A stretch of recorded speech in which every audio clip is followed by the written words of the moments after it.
What if I told you that I've helped thousands of people just like you make a passive income from home in their spare time by... This isn't a private jet. So recently, a producer by the name of Omito Beats from Canada uploaded a video where he talks about making 6 figures a year as a producer. One really important part of his video is his conversation about multiple streams of income. That's really the whole basis of the video. And I wanted to bring him on and have a conversation with him to talk about how he built his 6-figure producer business, how other producers could do the same, what kinds of steps he took to create multiple streams of income for himself as a producer, and talk about the ups and downs of working for yourself. Now, this is from one of our Music Entrepreneur Club sessions powered by BeatStars, beatstars.world. My sessions are every Thursday at 3 p.m. Eastern Standard Time. Dame's are every Monday at 3 p.m. Eastern Standard Time. And they're free music business mentorship sessions, completely free. So log in. Also, shout out to everyone that helped me reach 100,000 subscribers. That just happened. I've been trying to do this for years. So thank you. I'm very appreciative. And as promised, I'm going to give away something to commemorate 100,000 subscribers. It's just been a crazy week, so I'm getting to that. That money I threw was actually to replace the heater. So I'm throwing that money one way or another, I guess. Enjoy the video. Much success to you. Check in with you very soon. Peace.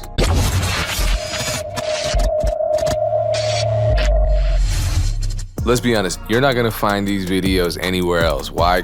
Because I make them. So it would really help me out if you subscribe. If you've already subscribed, what also really helps is if you like the video and leave a comment. It's hard in the era of clickbait videos on YouTube and negativity in the producer community, and I appreciate your support. Thank you so much. What made an 11-year-old start making beats? I came across a YouTube video. I was FL Studio tutorial video. Just, surfing around on YouTube. I didn't really play a lot of video games back when I was a kid, so I was into YouTube, binge watching videos, wasting my time there. And I came across a video that was a tutorial on FL Studio. It was FL Studio 3 or 4, something super old school. And from that point, I downloaded the demo version of FL Studio onto the family computer and just messed around with it for, years. And, since I learned how to make beats on YouTube, I posted my beats there, and that's kind of how it all began. I'm trying to think of what I was doing when I was 11. It certainly wasn't anything that productive. Do you have any favorite plugins? My favorite is, I think, Nexus, man. Nexus 2. Yeah, I know some people say Nexus is overrated, man, but dude, the sounds so clean and professional, and some of my best-selling beats, use Netflix.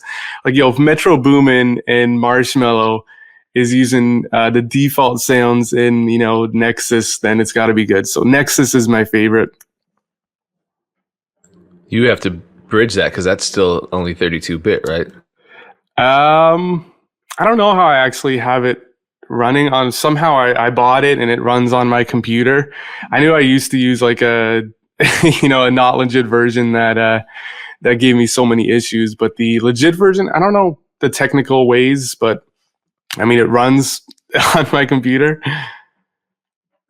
Here's a good question that came in. It's not inappropriate. It's from Bufo, so calling me surprised. Okay. He wants to know if you were always as comfortable in front of the camera as you are now. No, it definitely took me some years to get comfortable with the camera. When I was, starting producing, I didn't post anything about myself, right? No pictures, no videos myself. Everything was just my logo or a picture of Drake. And a couple of years ago, maybe 3-4 years ago, I got into, learning who Gary Vee was, and his whole stance about, posting videos of yourself, documenting all the moments. So for me, it's been 3-4 years of doing a lot of stuff, in front of a camera. I used to have a podcast that I ran for a couple months. I've, tried to get into the vlogging game a couple times. It hasn't always been like this. Did you end up, you've been making beats since you were 11. Did you end up going to college? Yeah, I did, but I didn't go for music production. I was debating I'm going to school for like music production. There's around my city, there's a really good recording studio that like Drake goes to record at. So I know it's a good one, but I went to school for marketing, like business marketing, just because like for me, like I was still selling beats before I went to college. And, as a producer, sometimes it's random, right? Like sometimes, you have days where you're making like, 300, $400, and then you might have a couple days where you're making nothing, right? Oh So yeah, I agree. yeah, yeah, those days. So I knew like even before I went to school how like kind of unpredictable the music business is, which is why I didn't want to, put everything into music just because I was still unsure if it was the way to go. But so I went to school for marketing, and thankfully I kind of had a knowledge of beat selling. So I basically took everything I learned from marketing, applied it to my beats, and I've been out of school. I think 3 years now is when I graduated. So, how long have you been making beats for a living and nothing else, no other jobs? Yeah, so I haven't. I mean, for me, because I sold my first beat in ninth grade, so I've never actually had a job where I've had to like use that as a main source of income. I did have a part-time job back in high school where I was working at a frozen yogurt place, but that was just because I needed something on a resume, because in college I had like 2 years where I was working with a marketing firm like on the job. But for a full source of income, it's always been selling beats, just because I started super super early.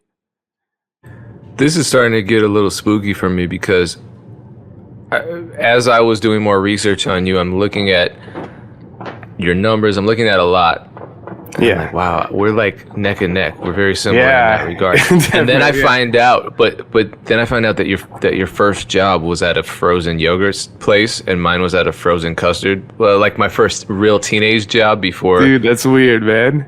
Yeah, what the hell? All right, so I guess we're gonna see what else is going on. I've had a lot more jobs since then, so that's where the parallel ends. And I sure wasn't.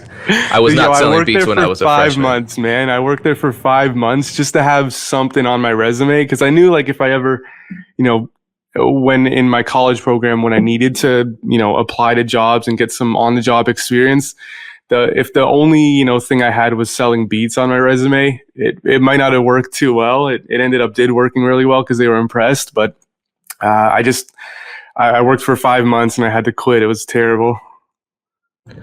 Well, that must have been frustrating, because I'm at the point now where I've worked for myself for so long that I think, God, if I had to go back to and I'm not saying that there aren't parts of beat selling that don't feel like traditional employment, especially the customer service part, which I'm sure you can relate to. But going back to a traditional job would be culture shock for me, because I'm used to being my own supervisor, everything. And you took that job. It's just funny to think you took that job just to throw something on your resume, whereas most people do it backwards. They're working, hustling to try to get out of their job and transition full time into making beats. But you for some reason were like some savant as an 11-year-old, and you had all this foresight, predicted the market.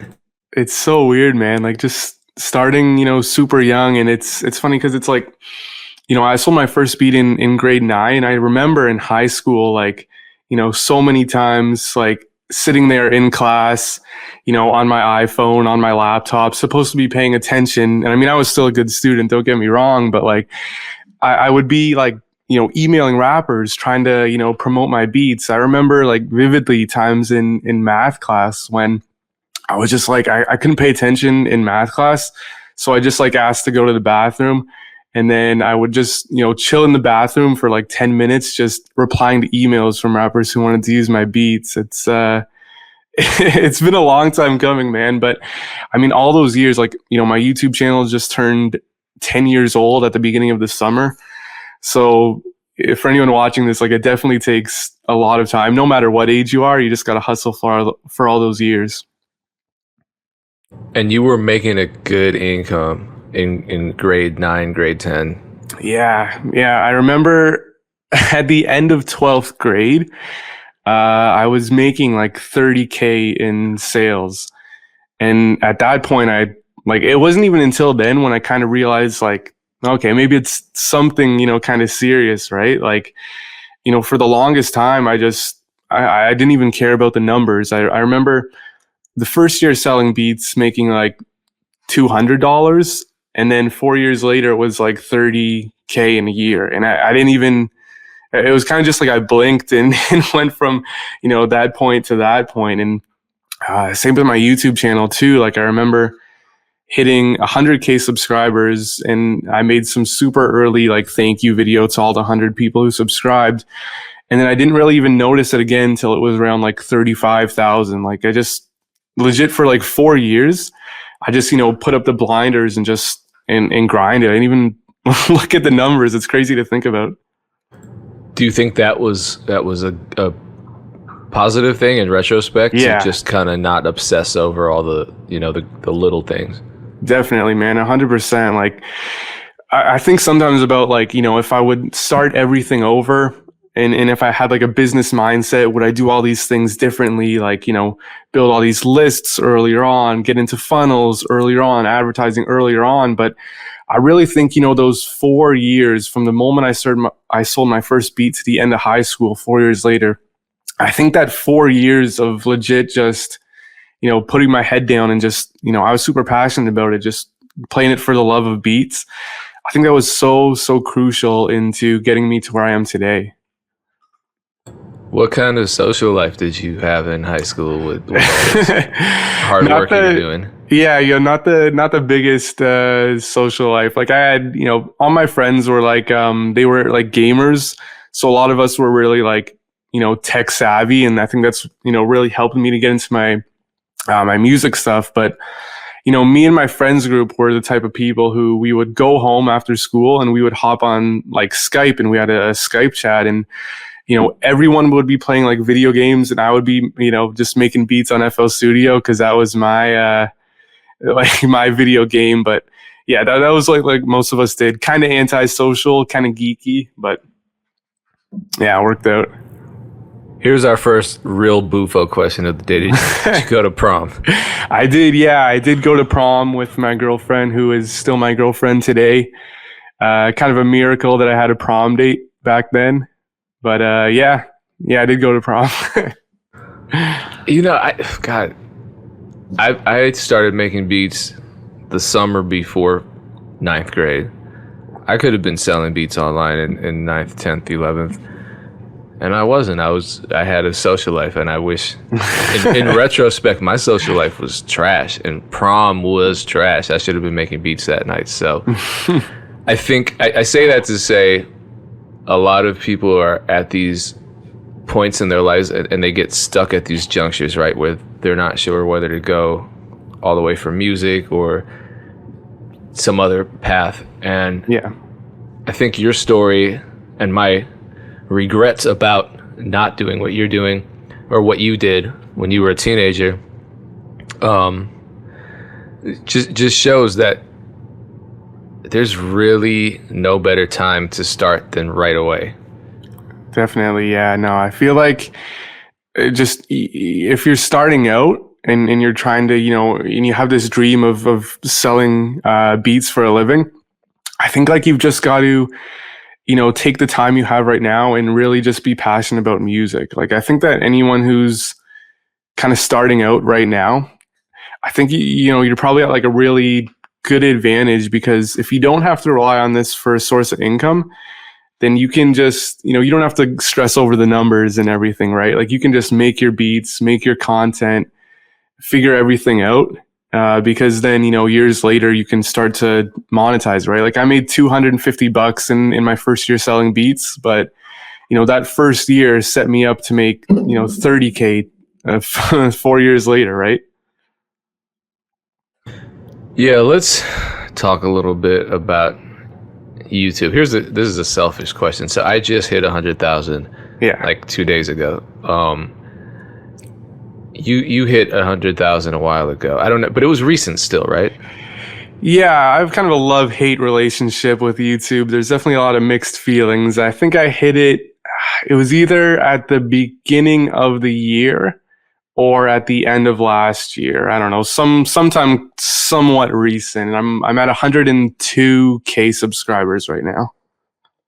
So did you get the little play button? Yo, no, I don't have it, man. And I don't know, it's like I hit 100K, right?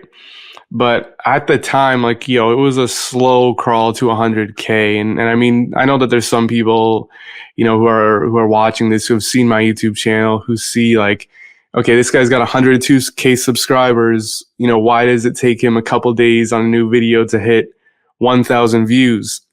So I don't know if like, YouTube, because my YouTube channel definitely like peaked and declined, right? So I don't know if that had kind of a factor with my me not getting my play button, just because my channel wasn't, quote unquote popping by the time I hit 100K. Also, I know sometimes it can just, depending on where you live in the world, it can take like months to years, for you to actually get the play button. That's what I'm hoping. But I think that because my YouTube channel kind of, it's not at the peak anymore. It's not what it was years ago. I think YouTube kind of forgot to give me that play button. So I unfortunately do not have the play button. I really wish I did, though. Oh, okay. So this brings up what I'm facing right now. So what I didn't know, and maybe this helps, what I didn't know is that you have to apply for the play button. So there's a whole process. I don't know if you did that. Yeah, I don't know, because I haven't heard about applying for it. From my understanding and what I saw when I Googled it, was like one day you'll log into your YouTube studio and you'll just see like, congrats, earn your play button, click here. Maybe I have to look into it a little bit more. Yeah, it's youtube.com/creators/awards, and there's a button that says get my award. And so this is what scared me about it. So I clicked get my award right away. And then it asked me to verify my account and all that. And then it says, all right, you're going to apply, but we're going to audit your channel and make sure that you're in good standing. And I'm in good standing. I have no strikes. Yeah. I didn't buy any subscribers, but I'm always going to be nervous because I too have that love-hate relationship with YouTube. So I'm sitting there like, oh God, here's another freaky parallel between the two. I've had my channel for over a decade. Yeah. And it was, to get to 100,000, it was torture. Yeah. So for me, I don't know, the people who subscribed 10 years ago probably for the most part aren't active. Yeah, 100%. Exact same with my channel. So I earned those subscribers, but what is YouTube going to think of that? Yeah. So that's what my fear is. Yeah, no, that's exactly like, that's what I always explain to people, because I still get, so many comments that are like, why do you have so little views on your videos, right? But, like 6 years ago when my channel was like, crazy, right? Like I was making like, just to put some numbers on it, I was making like $900 a month. Now I'm making like $200 a month off YouTube revenue. So you can see that decline right there, right? And I feel the same way. It's like, so many of my subscribers came from like, 6 years ago when my channel was taken off. And I don't know if that like plays a certain role with the algorithm too, right? Like, are my videos, not being recommended to people anymore because a lot of my YouTube subscriber base is kind of like ghost followers right now. I don't really know how it all works, right? It's tough.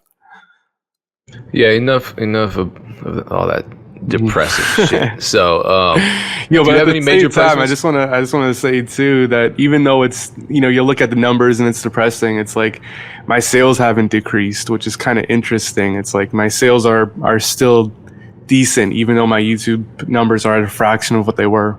No, trust me, this is all going to come up.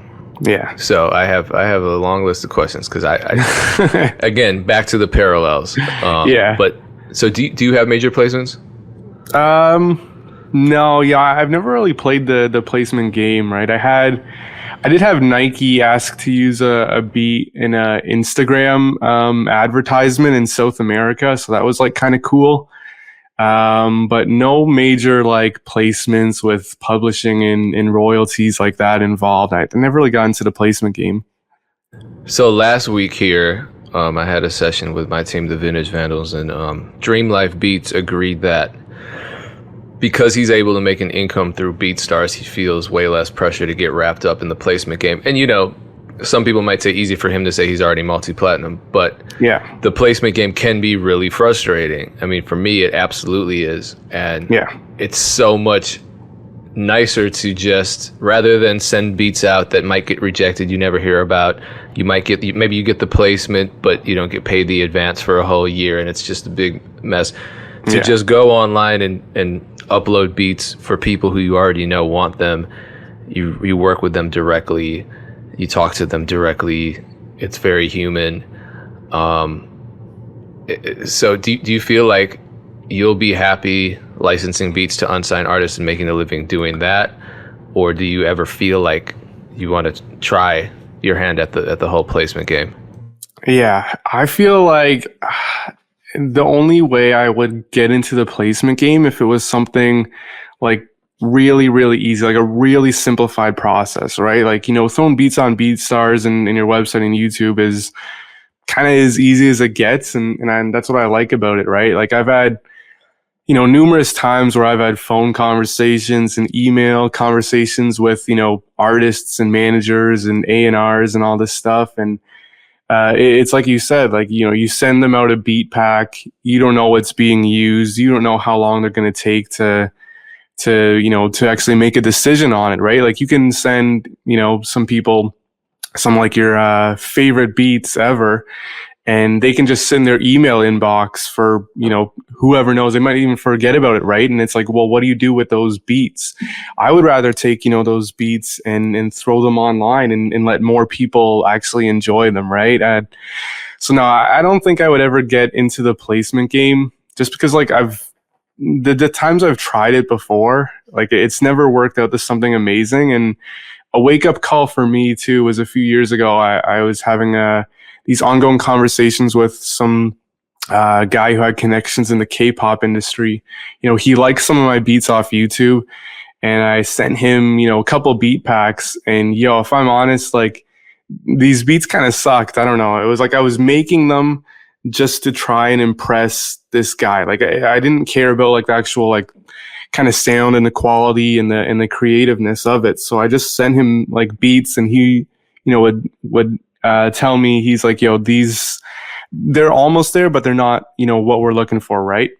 And he finally, you know, we finally got on the phone and talked, and he was like, yo, I'm gonna be real, the beats that you're sending us aren't like anything close to the good stuff you have on YouTube.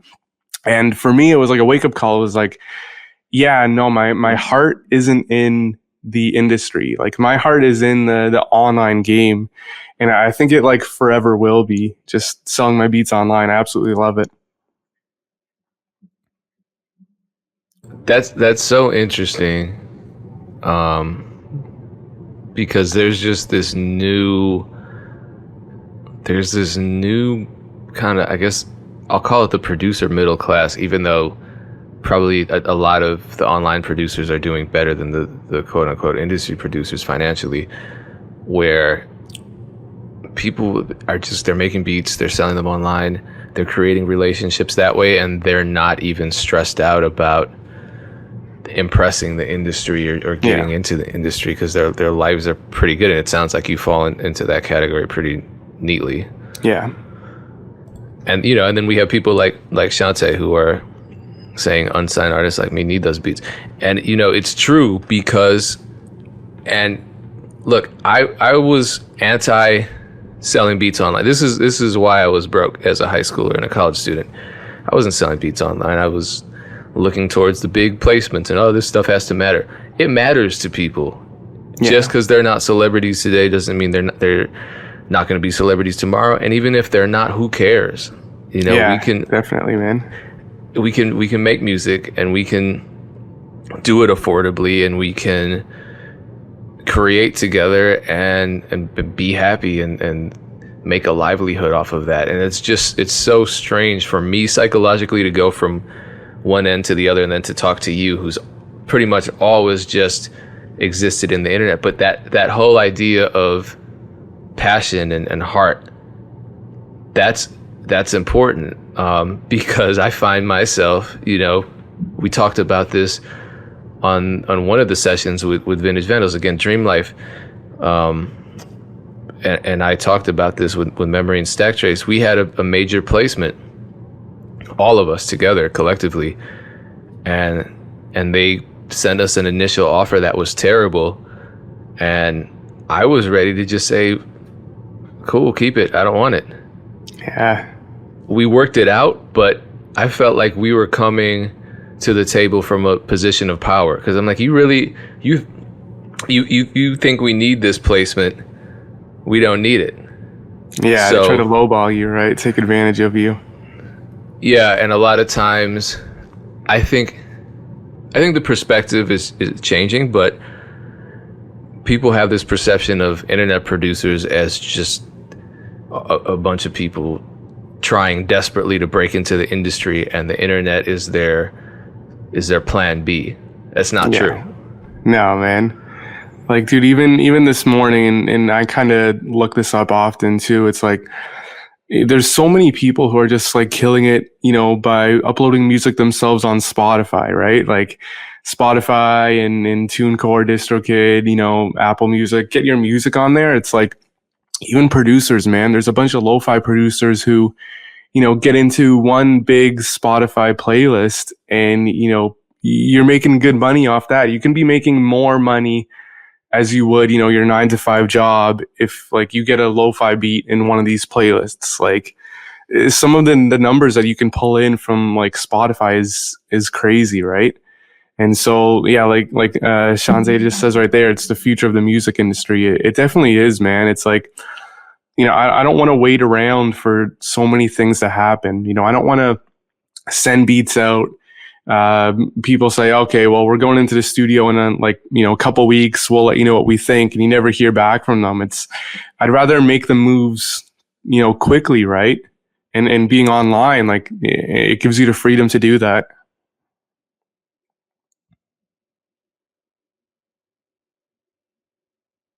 I was muted. My bad. When did you end up joining BeatStars? Because I know probably when you were in ninth grade, you weren't using. Yeah, no, I'm trying to think. Might be about 5 or 6 years. I think I've been on BeatStars now. I've kind of been through the cycles of like, posting beats on YouTube and, selling all my beats through email, and I still sell a bunch through email. But back, a decade ago, that was like the way for YouTube. You just write your email in the description. So I've been through, YouTube, email, SoundClick, my Flash Store, and then BeatStars. So yeah, probably like 5-6 years ago, I've been kind of on BeatStars as, the kind of the main focus, right? Like the main driving the traffic to area. Yeah, and shout out to BeatStars. I forgot to mention this, but they just surpassed $100 million paid out. Crazy, man. And I mean, that right there really is kind of the synthesis of everything we're talking about, right? I mean, this is the new industry. On the one hand, you hear about how little artists are getting paid in the industry, and then on the other hand, you're hearing about a platform celebrating $100 million in beats. Yeah. It's crazy, man. Like, there's just so many opportunities that you can do with your music. Like, if you know how to make music, it's just, you don't need to wait for anyone to kind of, give you that opportunity. You can upload your music on BeatStars and, get that opportunity on your own, right? Yeah, so speaking of BeatStars, you're at almost 2 million plays on BeatStars. You certainly don't stop there. You market your beats all over the internet, including in a way that a lot of producers are curious about, and you just mentioned it. You upload beats to the streaming platforms, especially Spotify. Why do you do that? I mean, like I said, the opportunity is there, right? Like, for me, like when I'm not working on actually making beats. I'm doing all like the other, business marketing things, replying to emails, making my videos, even like all the business things.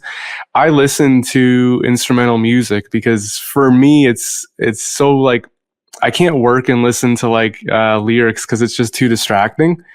So I know that there's like a lot of people who are like me, like they listen to those, lo-fi hip hop beats to study to playlist type of thing, right? And a lot of people like listen to that. Like there's a huge market for instrumental music on Spotify, which I think is just amazing, right? And even like I was mentioning earlier, there's all these lo-fi producers who, make some lo-fi beats.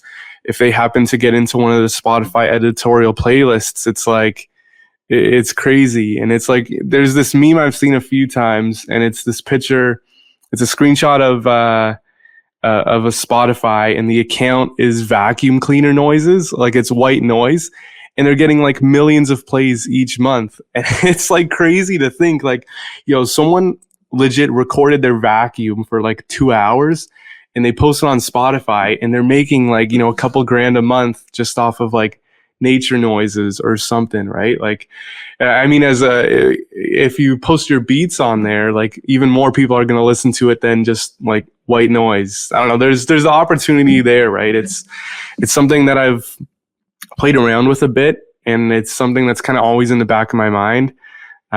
So I'm a huge advocate for getting your beats on streaming services. Have you ever used I have. So I don't think it's weird. I've used the white noise. When I was on tour, especially in Germany, for whatever reason, Germany was really loud. I used the spaceship noises. Oh, yeah? I don't know if they were recorded with an actual spaceship. It was probably just someone's vacuum, to be honest. But. Yeah, probably. No, I've used it. I use like when I'm sleeping, I got like the ocean sounds going, or I don't even know what it is. People are just hitting like random notes on synthesizers, and it sounds like so dope, man. But I love that stuff. Yeah, so I see why it works. So are you learning how to navigate that whole playlist system on Spotify? I know you come from a marketing background. Yeah, it's kind of interesting. I mean, I think that's really the big secret, is getting into these playlists on Spotify. Like there's times where it's legit like random. Like, you can upload your music, and 3 weeks later when it's released, if Spotify likes it, they'll add it to their playlist. I've had that happen with a song or two of mine that I've collaborated on. Other times, like you can spend, countless hours on Instagram and Spotify and Twitter looking up playlist curators. It's there's definitely some legwork involved. Other times it's just completely random too. But that's I think the big secret is just, if you get into one playlist, everything good can just continue to happen from there. I actually got a record deal off of Spotify for a song that I recorded at my parents' house a while ago. So that was cool. That was my biggest nice. Label deal. Sorry, we have to go back to YouTube because this was a good question. So yeah. Oh no, actually, it does have to do with YouTube. This transcends platform though. But do you upload every piece of music you make regardless of genre, or are you really targeting a certain niche? Are they talking about Spotify or YouTube? I think just beats in general. When you're trying to license a beat, some people have very specific lanes, and yeah, they're known for that genre. It's tough. It's me personally. I'm crazy diverse, like with what I listen to. I'm listening to like, Avicii, and then Taylor Swift, and then like Drake and J. Cole. Like I'm all over the map, and that's kind of reflected, with my beats. Cause if you look at my YouTube channel, it's like I've got kind of every genre of beats on there. And, I mean, it has its pros and cons in a way. Like, sometimes people can come across my YouTube channel cause they heard, like a lo-fi type of beat that they liked, and then all of a sudden I'm uploading these EDM style beats, and I can see how that kind of, can confuse people a bit, and probably is what hurts my YouTube algorithm speaking, is because I upload a lot of different stuff. But for me, it's just like, I make whatever I want to make, right? If I go, in my studio and I just start playing around and I'm feeling some kind of tropical style house beat, I'll make it. I'll finish that one. Then maybe I'll make like an aggressive trap beat or something. And I mean, at least that way, like it gives me, I can market to different genres, right? Like I've got followers who love my, indie rock beats. At the same time, I've got followers who love my rap beats. So it's, for me, like, since I am diverse like that, I can kind of market to different stuff. But I don't know if there's a really right answer. I think it's just you got to do whatever you like love to do, so to speak. And I love being diverse. I love trying all the genres. So that's what works with me. So I'd say just whatever you, wherever your heart is, just follow that. So you recently uploaded a video to a different channel. Yeah. So you started a new YouTube channel. I want to talk about that in a second. Yeah. But damn, we're back to YouTube. All right. It did. So you recently, my whole career, man. Everything just always cycles back to YouTube. It's like I started on this platform. It's like I can't escape it. Yeah, and I'm not helping you escape it either. So you recently uploaded this video to some sort of video consumption platform, and it was titled Six Figures Selling Beats, and you talk about generating 6 figures a year off music for a couple of years. And I hear all the time from frustrated producers that it's impossible to break into the market these days. Obviously, you saw some of those comments when I teased this conversation. There was someone that said, yeah, okay, sure, he must be doing this and that, because you can't just make it by beats alone. And you say it's possible in your video. I think a lot of producers just upload beats to one platform, or they try out one thing and then they get frustrated when the money doesn't come pouring in. And what is key in your video is this concept of multiple income streams. Yeah, definitely. And you're 24 years old. It's young, but then again, we know that you were a music entrepreneur in 5th grade. So first of all, why is having multiple streams of income important in your experience? Yeah, I mean, like you said, because then you don't have to be dependent on, one type of thing, right? Like for me, making up my 6-figure income, like making like, $10K a month, it's not all $10K from just people going on my BeatStars and hitting that buy button, right? That's maybe like, 50% of what I'm doing. That other 50% is coming from different areas. Like maybe people are, hitting me up for mixing and mastering or custom or extra production. Maybe it's people, paying for collabs or buying sound kits. It's kind of like I said, like 50% is selling beats. This other 50% is all of this other stuff that I do, but that's what helps me get to the, 6-figure income, that 10K a month. How did you learn about multiple streams of income? I think that's one of the biggest roadblocks for a lot of producers. They're really focused on one income stream, because I think, they might not even realize that these other avenues exist. Yeah, I'm trying to think of how I first learned. For me, I think a lot of it just comes down to, having conversations with the people who buy my beats, right? Like people buy my beats and then they sometimes ask me like, hey, do you make custom beats? And I'm like, yeah, I can make a custom beat. Sure, why not? So then that kind of leads into more thing too. And then, other people might need mixing and mastering, right? I think there's a lot of power in actually listening to your audience and hearing what they want, and then trying to, fulfill their wants, right? Like with my YouTube channel, that second one you're looking at, I posted another tutorial or another video on there that was a tutorial about making like these indie rock type of beats. And I've had 3 people like in the past month hit me up and say, hey, we watched this video. We can like make beats, but you seem to know all the secrets. So let's pay you to make custom beats for us.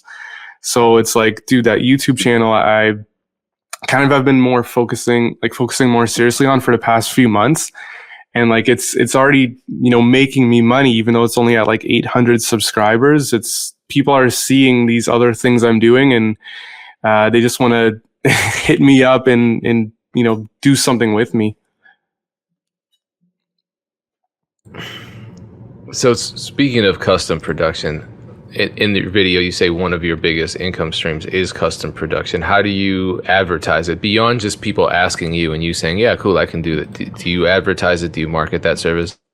Yeah, it's it's definitely something I think that you could advertise, especially to people who have already, bought a beat from you, because then it's like they already know your style and kind of your business setup and all that. With me, majority of it has come from people that I've liked to work with for, anywhere from months to years. And sometimes I think people just see me working on beats all the time. Like you go on my Instagram, it's full of just me, my videos in the studio, and people just hit me up for custom beats. I don't know. My custom beat process too is something I think is really, it's something kind of simple. Like I don't charge too much for it, and it's kind of me. I kind of do it in like a royalty free basis too, which I know has its pros and cons too. But it's just this really simple kind of process I've set up, and it seems to work for a lot of people who are interested. What are some lessons you learned from these custom production jobs, and what's some advice you can give producers who want to start providing that service? Yeah, I'd say the biggest lesson that I have is make sure that you're getting at least some sort of payment up front. I'll be real. I do custom beats for $300, which I know some people are going to think I'm downright crazy for doing beats at that low, but it's just the price I've set and it's worked really well. Make sure, like, I always ask for 50% upfront, because I have had people who pay that, initial 150 for a custom beat. I finish it, I show them the tagged version, and then I'm, still to this day waiting on payment for them. As I have gotten, times before where I've completed a custom beat, show them the tagged version, and then never hear from them. So always make sure you're at least getting some sort of payment up front, because at least if they walk away and back out of the deal, you at least get something for it. That's probably the biggest advice I have too. Another one I think is just to have a lot of fun with it. I mean, my custom beats, like I said, I charge $300. I'm seeing some other people in the chat say they charge, even like less amounts.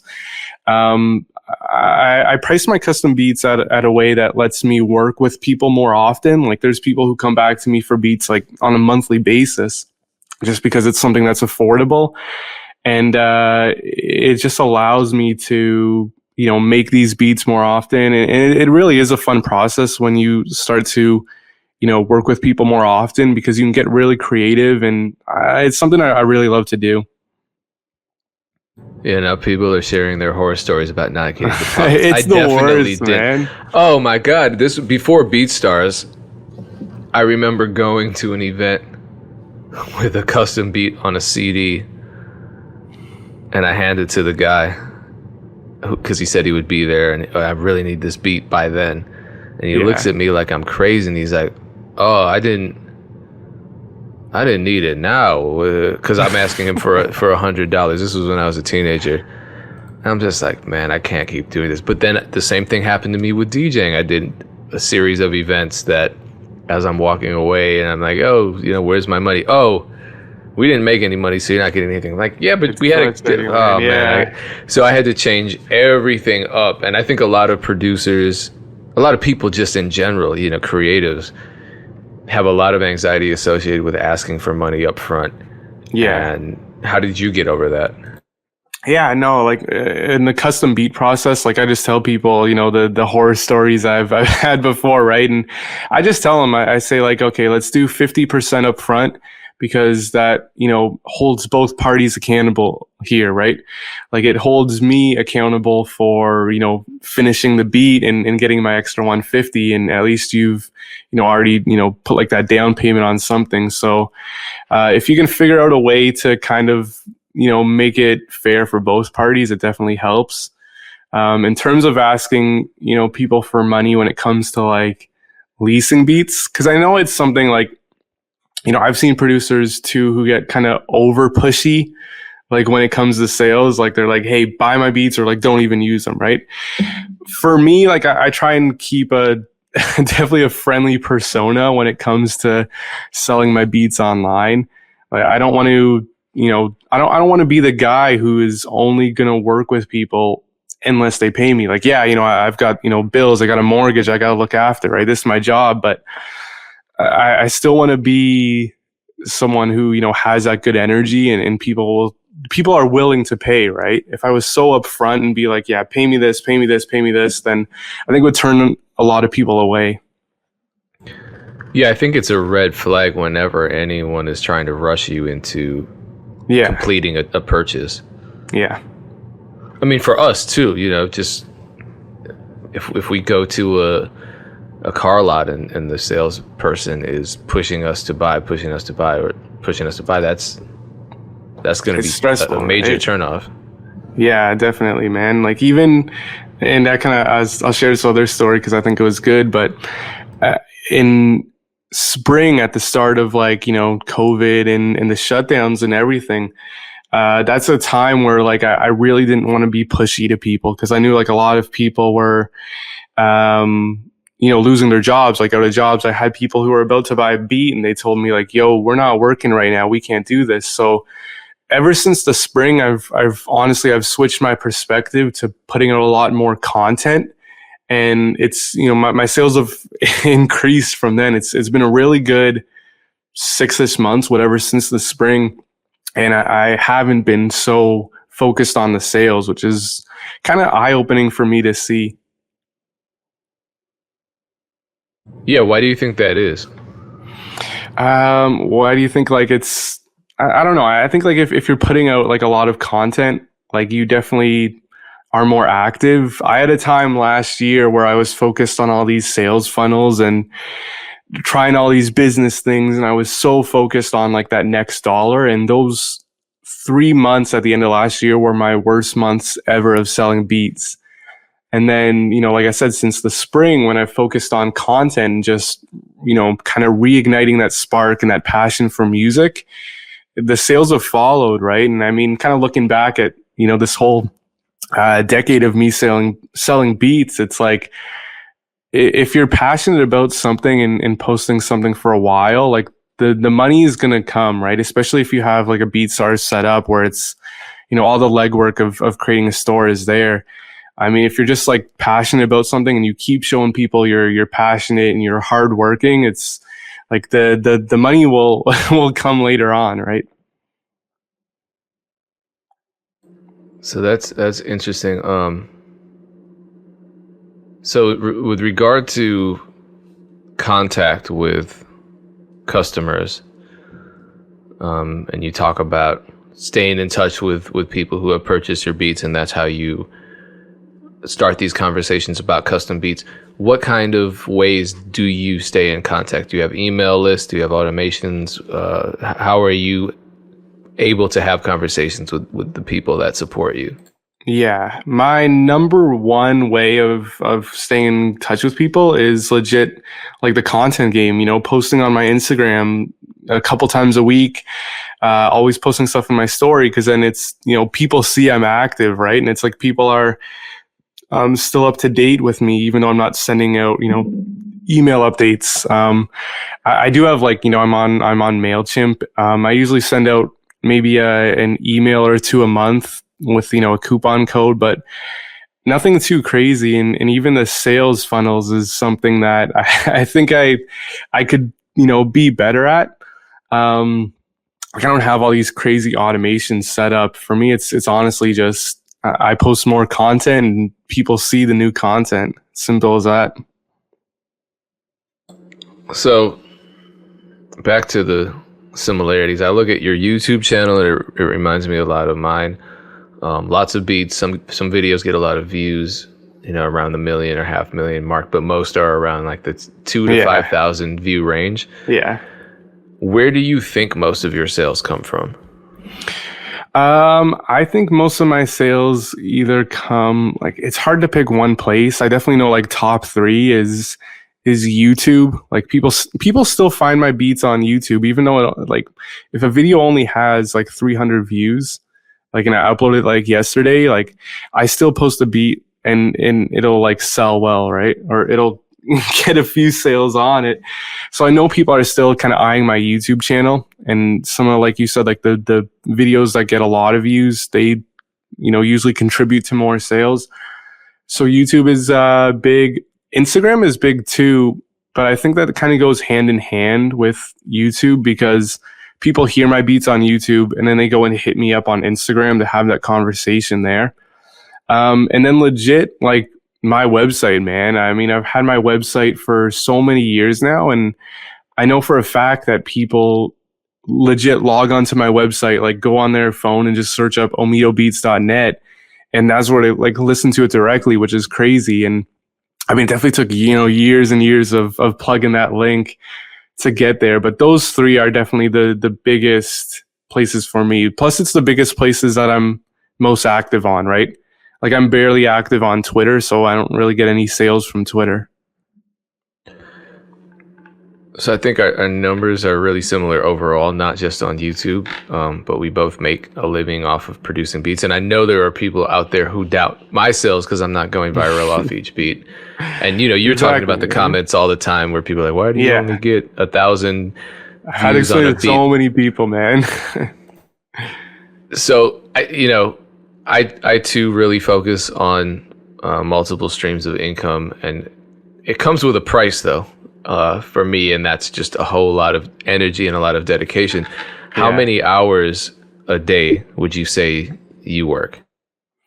Yeah, it's like I do try and keep on that 9 to 5 type of routine.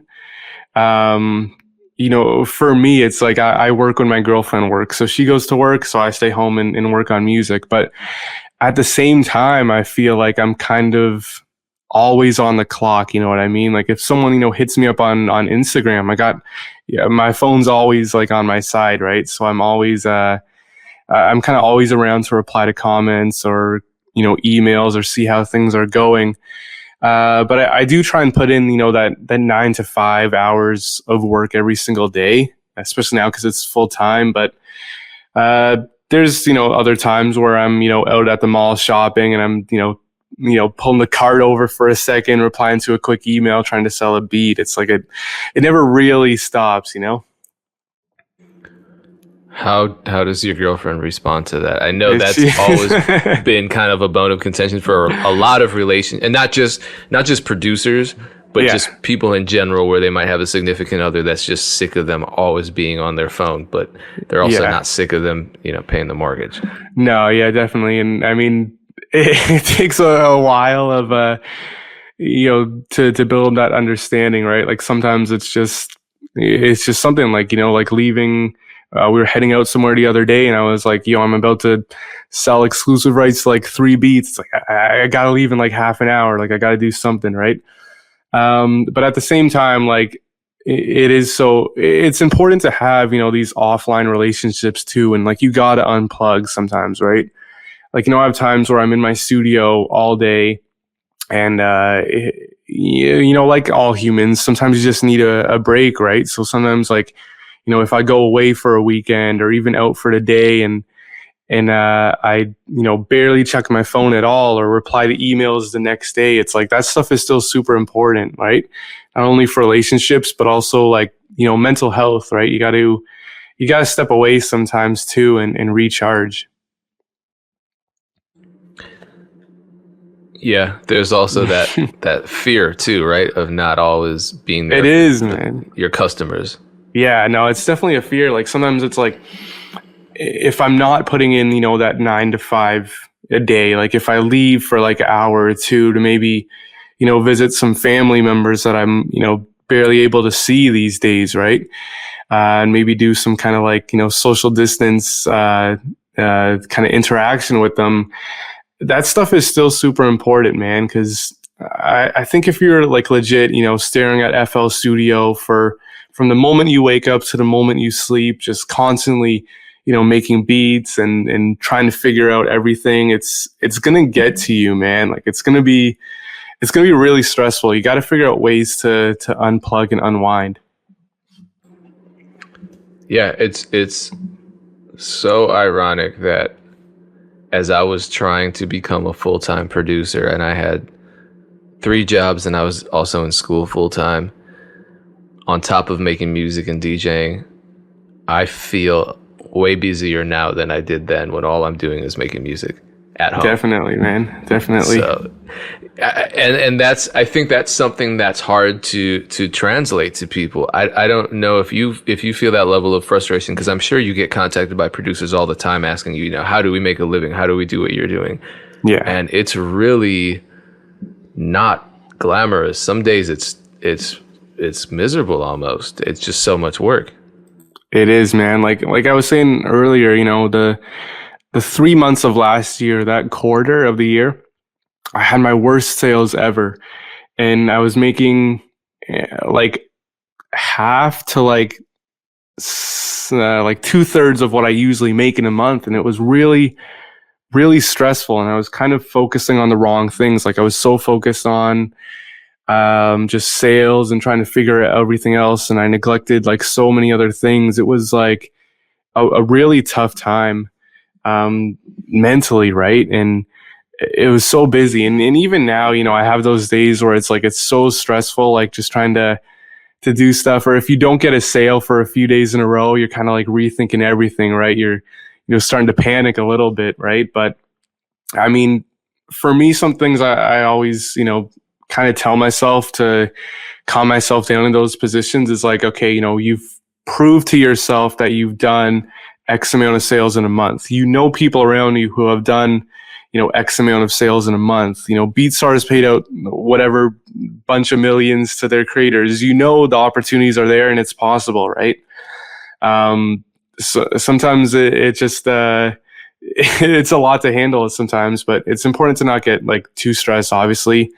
I mean, like I find with selling beats, a lot of times it works in cycles. Like you'll have like really, really good days, and then you might have a lousy day or two, right? It's just the way of life. But it's definitely important to, I guess, look at the big picture of things, right?